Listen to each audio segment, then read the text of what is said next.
Parasakthi SK Ravi Mohan, Sreeleela, Atharva, Sudha Kongara இந்த மாதிரி ஒரு பெரிய நட்சத்திர பட்டாளம் இருக்கக்கூடிய ஒரு படம். இது பார்த்திங்கன்னா தமிழ்நாடு பாலிடிக்ஸையே ரொம்ப 1965 எப்படி இருந்ததுன்னு நமக்கு எடுத்து காட்டுற விதமான ஒரு படம். ஸோ பாலிட்டிக்கலான படம் அப்படின்னாலே கொஞ்சம் அப்படி இப்படின்னு இருக்கும். அதில் கமர்ஷியல் எலிமெண்ட்ஸ்லாம் ஆட் பண்ணியிருக்காங்க. ரவிமோகன் வில்லனாக நடிச்சிருந்தார். ஆனால் இந்த படத்தில் எனக்கு பிடிச்சது ஸ்ரீலீலாவோட நடிப்பு, அதோட எஃபர்ட் நல்லாவே தெரிஞ்சது. இந்த படத்தில் அவங்களோட எஃபர்ட் கொஞ்சம் நல்லா இருந்தது. அதுக்கப்புறம் இந்த படத்தில் போட்டிருந்த செட்டு இதெல்லாமே 1965 இந்த காலகட்டத்தில் காட்டணும் அப்படின்றது இந்த ஒர்க்லாம் நல்லா இருந்தது. பட் மெயினான விஷயம் என்னென்னு பார்த்தீங்கன்னா, இந்த படம் ரொம்ப ஸ்ட்ராங்கான கான்செப்ட். ஆனால் அந்த இம்பேக்டை நம்மக்கிட்ட இது கிரியேட் பண்ணலை. ஏன்னா ரொம்ப ஸ்ட்ராங்கான ஒரு கான்செப்ட் எடுக்கும்போது அதோட எக்ஸ்பெக்டேஷன்ஸ் ஹையாக தான் இருக்க போகுது.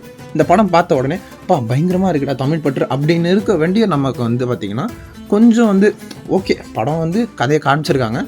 ஆனால் அது எப்படி நமக்கு மனசில் பயங்கரமாக அப்படி நிற்கலையே அப்படின்னு ஒரு மைனஸ் பாயிண்ட் மாதிரி தோணுது. மற்றபடி இந்த படத்தில் எல்லாரோட கேரக்டர்ஸும் நல்லா தான் இருந்தது. இந்த படத்தில் தேவையான கமர்ஷியல் எலிமெண்ட்ஸும் நல்லா தான் இருந்தது. ஆனால் சாங்ஸ் அண்ட் பிஜிஎம் பெருசாக மனசில் நிற்காத அளவுக்கு இருந்தது. இதான் நம்மளோட ஜென்யூன் ரிவ்யூ. நன்றி.